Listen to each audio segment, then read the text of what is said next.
آج کا ٹاپک بہت اسپیشل ہے. We are entering a great month. بہت چند ایک دن رہ گئے ہیں رمضان مبارک میں انشاءاللہ. حدیث میں آتا ہے کہ پروفٹ صلی اللہ علیہ وسلم اور صحابہ تو 6 ماہ پہلے سے اس کی پریکٹس شروع کر دیتے تھے, کیونکہ we are entering a great month, جس منتھ میں ریوارڈ زیادہ ہوتا ہے. آبویس سی بات ہے, ایک عام سا عمل آپ کریں گے اس کا بہت گریٹ ریوارڈ ہوگا, تو ایسی اپرچونٹی مس نہیں کر سکتا ایک مسلمان. ایسا منتھ جو ٹریننگ کا منتھ ہے, جس میں آپ ایک منتھ ٹریننگ کرو گے اور وہ ٹریننگ 11 منتھس آپ کو فائدہ دے گی. پڑھے رسول اللہ کیسے اس پہ پریپریشن کرتے, کچھ بات کرتے ہیں. میں آپ کو کچھ سٹیپ بائی سٹیپ جو ہے وہ سجیشنز دیتا ہوں کہ اس منتھ میں انٹر ہونے کے لیے کیا کیا چیز انڈرسٹینڈ کرنا جو ہے وہ ضروری ہے. سب سے پہلا سٹیپ یہ ہے کہ you understand the nature of fasting, کیونکہ بڑا مشہور ہے ہمارے یہاں, بلکہ لوگ مائنڈ کر جاتے ہیں اگر ان کے سامنے پکوڑے نہ رکھو, وہ کہتے ہیں یہ افطاری صحیح سے کرائی نہیں اگلے نے, تو ہیلدی چیز رکھ دو, مائنڈ کر جاتے ہیں. یعنی فروٹ ہیلدی ہے, کھجوریں ہیلدی ہیں, اور زیادہ نہ کھلاؤ تو لوگ غصہ بھی ہو جاتے ہیں جب افطاری کی جائے. تو اہتمام بہت کیا جاتا ہے ہمارے یہاں, بٹ بات یہ ہے نا کہ سم ویئر ڈاؤن دا لائن ان چیزوں کی وجہ سے ہم اصل مقصد سے ہٹ جاتے ہیں اور اپنے اوپر بہت برڈن لے لیتے ہیں. تو وہ روزے کا مقصد ہی ختم ہو گیا. اللہ تعالیٰ کا حکم تھا کہ روزے کو جتنا میکسیمم آپ جاگ کے گزار لو, جتنا اس کا وہ چیز فیل کر لو, روحانیت فیل کر لو. روحانیت اسی طرح آتی ہے, بھوک سے ہی روحانیت آتی ہے. جو بندہ زیادہ کھاتا ہے, زیادہ سوتا ہے, وہ روحانی تو کبھی نہیں ہو سکتا. یہ تو بنیادی باتیں ہیں, بنیادی اصول ہے. کم بولنا, کم کھانا, کم سونا, یہ روحانیت کی نشانی ہے. حکیم لقمان سے کسی نے پوچھا تھا کہ آپ کے ہاں اتنے لوگ آتے ہیں آپ سے مشورہ کرنے, آپ حکیم کیسے بن گئے؟ تو انہوں نے کہا کہ 6 چیزیں ہیں: کم کھاؤ, کم سو, کم گفتگو کرو, وعدہ جب کرو تو نبھاؤ, آنکھوں میں حیا پیدا کرو, جب بولو سچ بولو. یہ 6 ایک باتیں انہوں نے بتائیں, تفسیر میں آتا ہے سورہ لقمان کی. تو حکمت کی یہ نشانی ہے, اور ایگزیکٹلی یہی 6 چیزیں رمضان ہمیں انسٹل کر رہا ہے. اگر آپ غور کریں, جب انسان روزے سے ہوتا ہے, اللہ کے نبی نے اس کو کم بولنے کا جو ہے وہ اس طرف اشارہ کیا, خصوصاً اگر بری گفتگو ہے. تو اس کے بارے میں کلیئرلی رسول اللہ صلی اللہ علیہ وسلم نے فرمایا کہ اللہ تعالیٰ کو تمہاری بھوک اور پیاس کی کوئی ضرورت نہیں ہے. اگر تم زبان کا ہی خیال نہیں کر رہے ہو, بیک بائٹنگ کر رہے ہو, اگر تم سخت زبان ابھی تک استعمال کر رہے ہو, یا تمہارے دل نرم نہیں ہوئے, تو دیکھیں ہر چیز کی پریکٹس ہے رمضان میں, اور یہ سارے اعمال تقویٰ کی طرف لے جاتے ہیں. تقوی کی ٹریننگ ہے. اسی لیے اللہ نے قرآن مجید سورہ بقرہ آیت نمبر 183 میں کہا, یا ایھا الذین آمنوا کتب علیکم الصیام کما کتب علی الذین من قبلکم لعلکم تتقون. اے لوگوں جو ایمان لائے ہو, رمضان ہم نے تم پر روزے ہم نے تم پر فرض کیے ہیں جیسے پچھلی قوموں پر فرض کیے تھے, لعلکم تتقون, تاکہ تم تقوی والے بن جاؤ, پرہیزگار بن جاؤ. تو اس کے علاوہ بہت سی حدیث میں آپ کے سامنے رکھتا ہوں رمضان کے ورچوز کے اوپر. اور یہ بات بھی یاد رکھیں کہ رمضان جو ہے یہ جوائے کا منتھ ہے مسلمان کے لیے, ہیپینس کا منتھ, خوشی کا منتھ ہے. اس میں خوش رہنا چاہیے انسان کو. اور اس میں حدیث بھی ہے صحیح البخاری کی, رسول اللہ صلی اللہ علیہ وسلم نے فرمایا, the fasting person has 2 kinds of happiness. روزے رکھنے والا جو ہے اس کے لیے 2 خوشیاں ہیں. ایک happiness when he breaks his fast, وہ فطری ہیپینس ہے.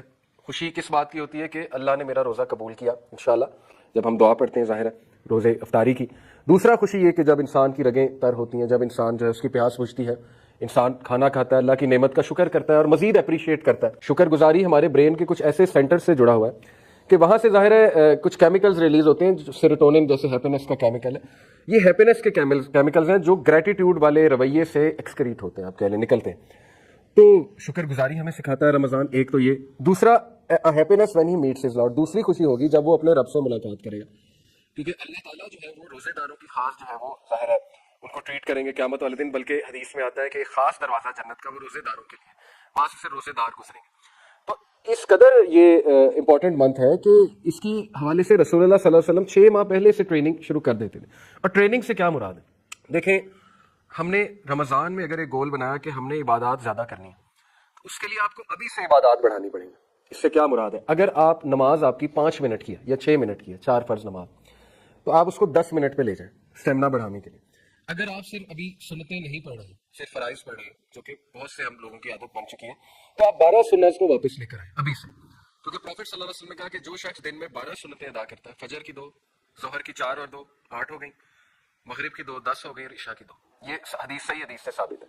تو یہ 12 سنتیں ثابت ہیں صحیح حدیث سے. تو جو یہ 12 سنتیں ادا کرتا ہے, اللہ کے نبی نے کہا کہ جنت میں اس کے لیے خاص محل بنایا جاتا ہے. تو ابھی سے اس کی پریکٹس شروع کر دینی چاہیے. ابھی سے 12 سنتیں آپ پڑھنا شروع کر دیں, تاکہ رمضان میں پڑھنا مزید آسان ہو. اور ابھی سے آپ ایڈجسٹمنٹ کر لیں کچھ اپنی روٹین کی, ٹھیک ہے نا, پہلے سے ایکسپیرینس کر لیں کہ مجھے کیا کیا چیز ایڈجسٹ کرنے والی ہے. ورنہ رمضان میں ایڈجسٹمنٹ کریں گے تو پھر وہ روزہ بھی ڈسٹرب ہو سکتا ہے اور عبادات بھی جو ہے وہ ڈسٹرب ہو سکتی ہیں.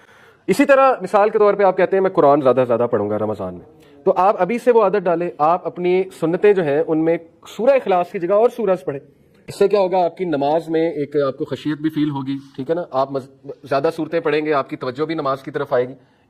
اسی طرح آج سے ہی قرآن مجید کو ٹارگٹ بنائیں کہ میں اس کی تلاوت زیادہ سے زیادہ کروں.